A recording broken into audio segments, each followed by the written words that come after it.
Maintenant, ce qui me fait peur, si on nous loge, le peu qu'ils nous donnent de ce côté, est-ce que si je vais là-bas, ce qu'ils vont me donner, ça va me suffire? Ok, bon,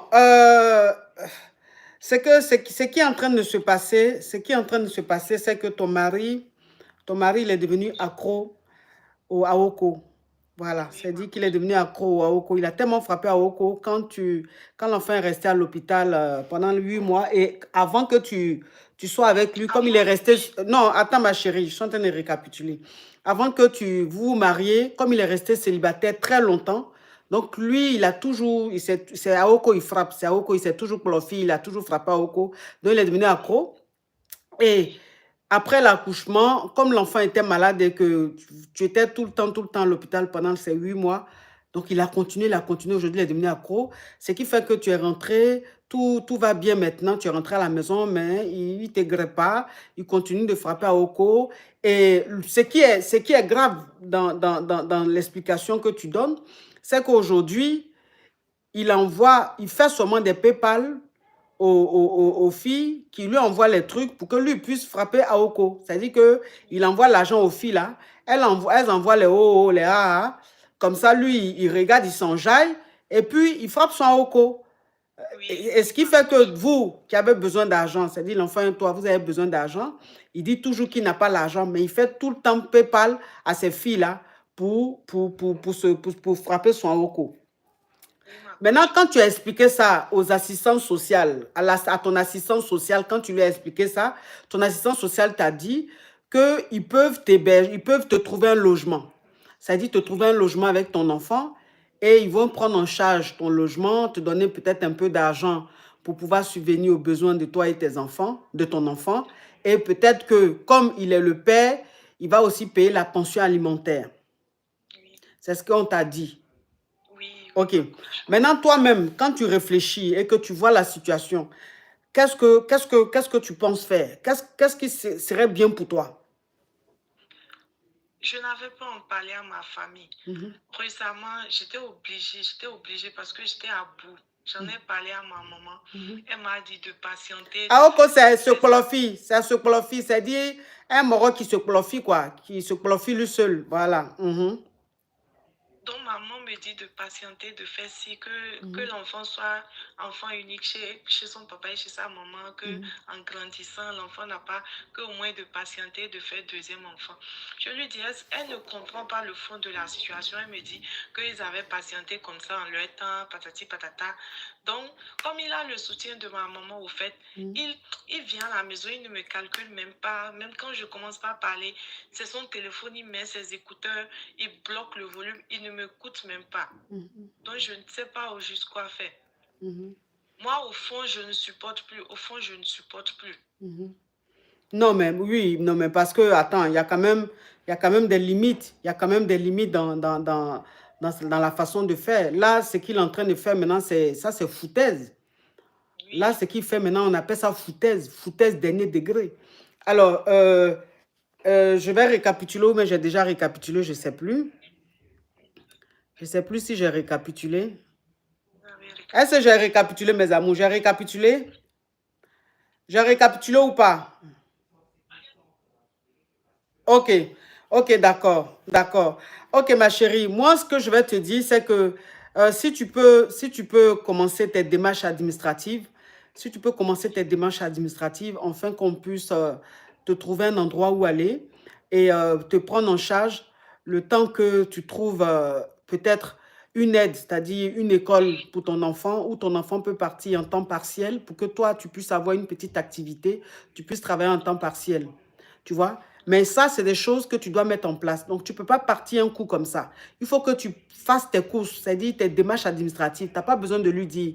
Tu fais tes démarches administratives, tu vas voir ton assistante sociale, elle va te dire ce qu'il faut faire et tout, tout, tout. Maintenant, comme tu as un enfant handicapé et que tu dois assister H24, il faut essayer de voir si on peut le prendre, c'est-à-dire le matin, le déposer à midi ou à 13 heures pour que toi, quand on le prend dans une école spécialisée ou bien que quelqu'un vient t'aider à t'occuper de lui, tu puisses aller travailler en temps partiel. Donc, mets tout ça en place et tu gagnes temps. Parce que c'est que ton mari, l'attitude que ton mari a, franchement, aucune femme ne peut accepter ça. Aucune femme ne peut accepter ça. C'est humiliant, c'est rabaissant. C'est rabaissant pour une femme. Parce que tu ne peux pas avoir un mari. Hein? Tu ne peux pas être avec un homme qui t'a marié et le mec, en fait, il te grée pas. Il va même pas, c'est-à-dire, il ne te regarde même pas. Il passe son temps à se clofi, à frapper à Oko et il envoie l'argent aux filles pour qu'elles puissent lui envoyer des trucs pour que lui puisse frapper son Oko. C'est humiliant pour une femme, c'est rabaissant, c'est frustrant. C'est-à-dire qu'avec un tel mari, tu perds confiance en toi, tu perds estime de toi-même et tu finis à petit feu. C'est-à-dire que c'est comme un poison que tu manges comme ça, qui est en train de te dire à petit feu, un poison lent. Donc moi, je ne peux pas, je ne peux pas te demander de rester dans un cauchemar pareil. Tu vois? Mais il ne faut pas Parfois, même partir. mon enfant, elle a 1 an et demi, elle ne s'assoit même pas. Parfois, je vais sous la douche, l'enfant pleure. Il crie. Toi, tu fais quoi depuis sous la douche? Ton enfant pleure, ton enfant pleure. Il ne peut même pas prendre l'enfant. 1 an et demi, à peine elle ne s'assoit pas. Chaque fois, je dois être là. Quand elle dort, je cours, je vais pour faire ce que je dois faire. Avant mon retour, si par ma chance, l'enfant se réveille en sa présence, il ne prend pas l'enfant, il crie pour me rappeler. Viens prendre ton enfant, viens prendre ton enfant. Ouais, c'est dommage, c'est dommage, c'est dommage, c'est dommage pour lui. C'est dommage qu'il se comporte ainsi. Mais je dis toujours que arrivé à un certain moment, toi la femme, tu dois partir dignement. Tu dois savoir partir dignement. Et je ne veux pas que tu perdes ta dignité. Là, tu es en train de la perdre, mais il n'est pas encore trop tard. Et heureusement pour toi que tu es dans un pays développé où on prend vraiment en charge ces enfants-là. Et on prend aussi en charge le parent légal, c'est-à-dire le représentant légal. Donc, il faut que tu fasses les démarches, il faut que ton assistante, il faut vraiment que tu lui montres que tu es à bout, que tu es limite dépressive, que tu ne supportes plus la situation et tout, pour qu'on puisse accélérer les procédures afin de te mettre quelque part avec ton enfant. Et de faire en sorte que on trouve une aide supplémentaire, c'est-à-dire où tu peux te libérer, tu peux quand même avoir un moment pour toi, c'est-à-dire en temps partiel pour que tu puisses travailler, gagner ton petit argent, faire ta vie, mener ta vie, recommencer ta vie. Parce que ça, là, ce n'est pas un foyer. Ce que tu es dedans, là, ça, ce n'est pas un foyer. Voilà, c'est un poison lent. Courage à toi, ma chérie. Courage à toi. Et c'est ça, c'est dit, ça, c'est une triste réalité. Ça, c'est une triste réalité dans beaucoup, beaucoup de foyers. C'est-à-dire des couples qui se retrouvent avec des enfants handicapés et des hommes, c'est-à-dire des pères irresponsables qui fuient leurs responsabilités, qui laissent tout dans les mains de la femme. Et c'est elle qui se bat, c'est elle qui supporte tout, c'est elle elle a tout sur elle, l'homme ne la soutient pas. Pourtant, un enfant, on fait à deux.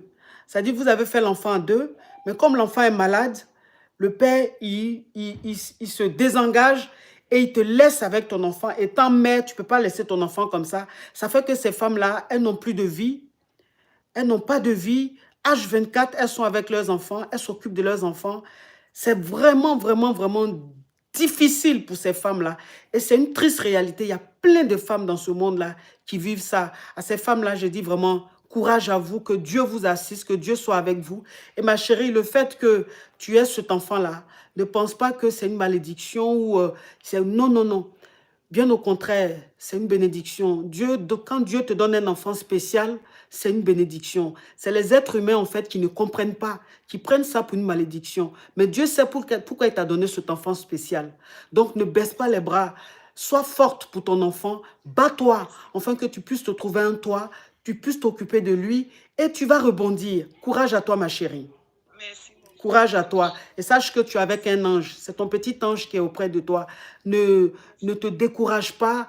Ne mets pas la colère sur lui. Il n'en est pour rien. Mais rien, rien, rien du tout. Et tu n'as rien fait à Dieu. Le monde ne s'est pas retourné contre toi. C'est la vie. Dieu sait pourquoi il t'a donné cet enfant.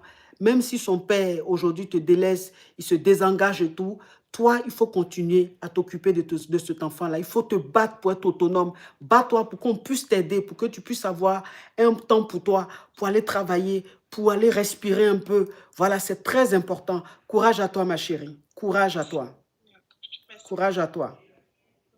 Mm.